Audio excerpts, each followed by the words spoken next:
ada seorang pemuda jalan di hadapan Sayyidina Umar bin Khattab dengan nunduk-nunduk. Ya kan begitu kan? Gayanya pokoknya kalau ketemu orang gitu tuh nunduk. Ketemunya sama Sayyidina Umar. Sayyidina Umar tahu tingkah lakunya dia. Sayyidina Umar tahu hatinya dia kalau ngelihat perempuan kelayapannya kayak gimana. Ketemu sama Sayyidina Umar. Sayyidina Umar tahu hatinya. Yang suka suudzon sama orang, tahu hatinya.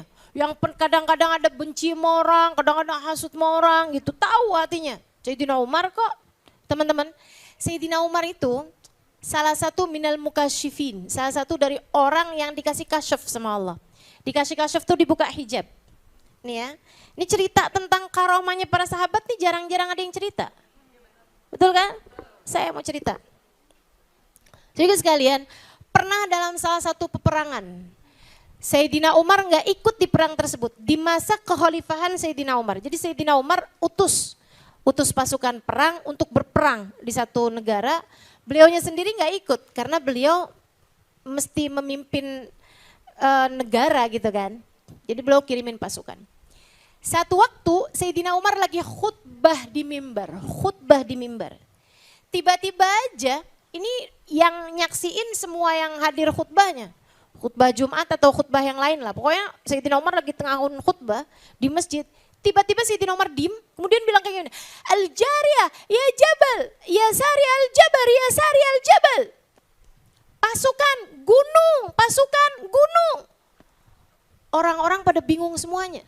Habis itu Sayyidina Umar diem lagi, terus lanjutin khutbahnya. Mereka heran aja. Sampai ketika Sariyah, pasukan tersebut pulang. Mereka cerita, kita hampir aja kalah perang. Karena kita dijebak dengan pasukan yang ada di belakang gunung. Sampai kemudian tengah-tengahan kita mulai lalai, tengah-tengahan kita udah hampir aja tuh diserang. Tiba-tiba kami dengar suara enggak tahu dari mana arahnya yang mengatakan ya Sariyah Al-Jabal, ya Sariyah Al-Jabal, pasukan gunung. Kami pun segera menuju ke arah gunung dan ternyata pasukan musuh sudah bersiap di sana. Andai tidak karena teriakan tersebut, kami pasti terkalahkan di medan perang itu. Kami nggak tahu itu suara siapa, sepertinya suaranya Sayyidina Umar bin Khattab. Para sahabat yang dengar cerita itu mereka langsung cerita. Dia bilang kejadiannya pas jam sekian, lagi jam sekian, waktu sekian kan. Dia bilang iya benar. Dia bilang kami saat itu sedang mendengarkan Sayyidina Umar berkhutbah. Ketika beliau kemudian diam dan berkata ya Sariyah Al-Jabal, ya Sariyah Al-Jabal. Sayyidina Umar nggak ikutan perang aja bisa menangin perang. Beliau lagi ada di Mekah aja pandangannya bisa lihat sampai kayak udah punya satelit teman-teman. Itu nggak usah pakai pasang GPS di HP. Masya Allah, Masya Allah. Orang mulia tuh emang kayak begitu ya. Orang mulia dikasih tahu segala-gala sama Allah SWT. Ini Sayyidina Umar termasuknya adalah semacam bisa mencium kebohongan. Ada seseorang cerita, dia bilang saya ceritain semua pada Sayyidina Umar benar. Kecuali sesuatu hal yang saya mau cerita bohong nih, Sayyidina Umar langsung bilang, kuf'an hadha, yang ini gak usah kamu cerita. Setiap kali saya mau bohong, Sayyidina Umar bilang, kuf'an hadha, yang ini gak usah kamu ceritain. Saya gak ngerti apakah beliau mungkin bisa mencium kebohongan atau apa gitu.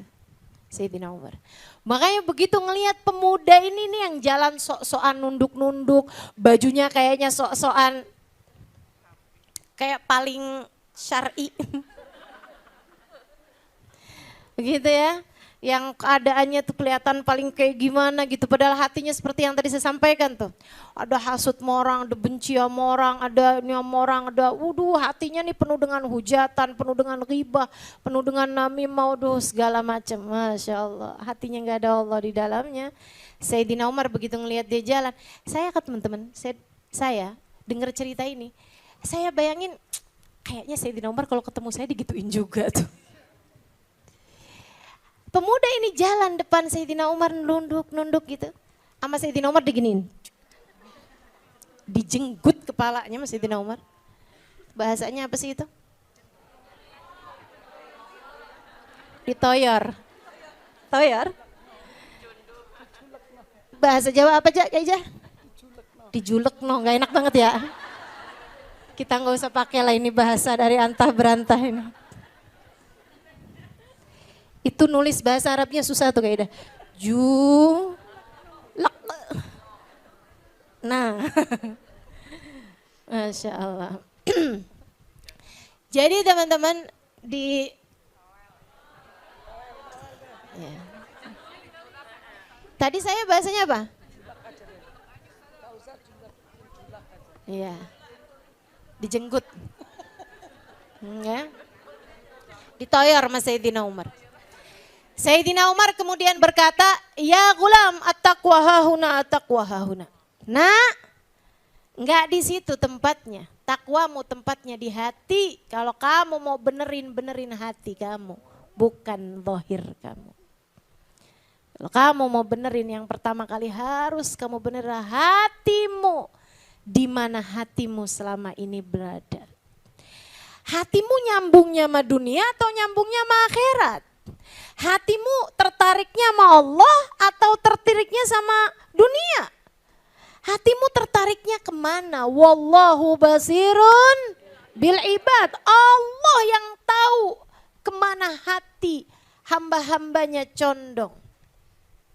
Yang ibad, yang orang takwa, yang Allah Subhanahu wa taala jadikan untuknya surga dan lain sebagainya yang tadi diceritain. Siapa tuh ya Allah? Alladzina yaquluna Rabbana innana amanna faghfir lana dhunubana wa qina adzabannar. As-sabirina was-sadiqina wal-qanitina wal-munfikina wal mustaghfirina bil ashar. Hamba-hamba yang aku siapkan untuk mereka surga, yang aku siapkan untuk mereka pasangan-pasangan yang cakep-cakep, yang indah-indah, dan aku berikan padanya keridhoanku. Ini adalah orang-orang yang selalu berkata, Rabbana innana amanna. Ya Allah, sesungguhnya kami beriman padamu ya Allah. Faghfir lana dzunubana, maka ampunilah dosa-dosa kami. Wa qina adzabannar, selamatkan kami dari siksa api neraka-Mu. Orang beriman dan dia pernah ngerjain dosa-dosa di masa lalu, akan tetapi dia baru ngerti kemudian. Saudaraku sekalian, saya baca doa ini jadi punya harapan. Allah nggak cerita tentang doa mereka tuh, ya Allah, kami beriman kepadamu, kami bertakwa kepadamu, maka masukkanlah kami ke dalam surgamu itu. Enggak gitu. Allah ketika cerita tentang doa mereka. Gimana Allah ceritanya? Rabbana innana amanna. Ya Allah, kami beriman padamu. Bu, ibu beriman enggak? Beriman. Kita semua beriman. Andai pun kita berbuat dosa, bukan karena kita kira Allah nggak lihat.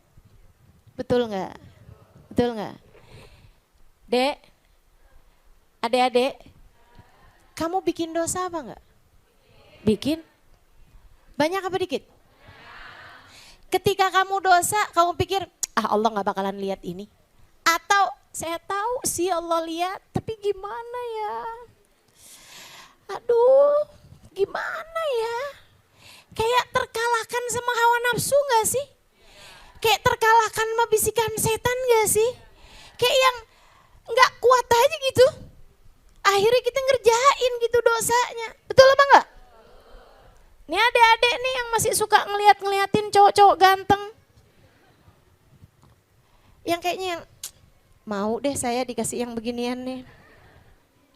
Padahal mungkin dia adalah orang yang gak beriman kepada Allah, ya kan? Adik-adik saudaraku sekalian yang saya muliakan, apa yang dilihat matamu, apa yang didengar telingamu, kamu tahu bahwa itu haram. Kamu tahu misalnya bahwa itu haram. Kamu udah tahu sesuatu hal yang kamu yakin memang haram gitu. Tapi kamu masih melihatnya. Apakah karena saat itu kamu pikir, nih yang ini mah Allah gak bakalan lihat deh. Atau kamu sebenarnya tahu bahwa Allah melihat, saya hanya terkalahkan oleh hawa nafsu. Kita tetap yakin Allah Maha melihat kita, kita hanya terkalahkan oleh hawa. Makanya doanya Robbana innana amanna.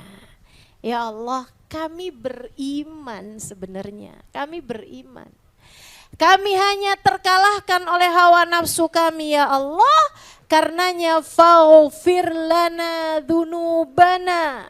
Ya Allah, ampunilah dosa-dosa kami, ampunilah dosa-dosa kami. Artinya orang-orang yang Allah persiapkan surganya, orang-orang yang Allah persiapkan keridhoannya, orang-orang yang Allah persiapkan kebahagiaan dengan berkumpul kembali bersama dengan keluarganya di akhirat nanti. Artinya juga orang-orang dipersiapkan akan berkumpul di belakang baginda Nabi besar Muhammad. Bukan berarti orang itu orang yang gak punya dosa. Akan tetapi orang-orang yang selalu memohon ampun kepada Allah Subhanahu wa taala setiap kali melakukan perbuatan-perbuatan dosa. Yang terus minta ampun sama Allah, terus minta ampun sama Allah.